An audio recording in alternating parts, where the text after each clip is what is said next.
Welcome. If you're looking to take full control over who can invite users to your Telegram group on PC, especially after the latest update, you're in the right place. Today, I'll guide you step by step on how to prevent specific admins from inviting users via link, ensuring your group stays secure and only grows on your terms. First, open the Telegram app on your PC. Make sure you're logged in and ready to manage your group. Next, head over to the group where you have admin privileges. Find your group in the chat list and click to open it. Once inside your group, look to the top right corner and click on the three dots. From the drop-down menu, select Manage Group.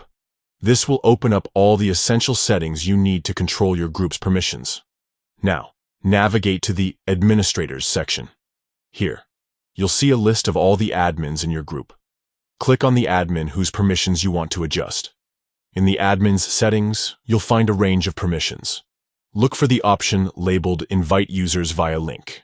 If you want to prevent this admin from inviting new members, simply disable this option. This will remove their ability to generate or share invite links for your group. After you've made your changes, don't forget to click Save.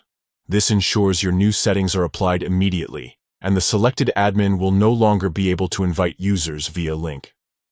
By following these steps, you can easily manage which admins have the power to invite new members, keeping your Telegram group secure and under your control. Whether you want to stop spam, maintain privacy, or just tighten up your group's management, these settings give you the flexibility you need. Thanks for watching. If you found this guide helpful, be sure to check out more tips to make the most of your Telegram experience. Stay in control and keep your group safe.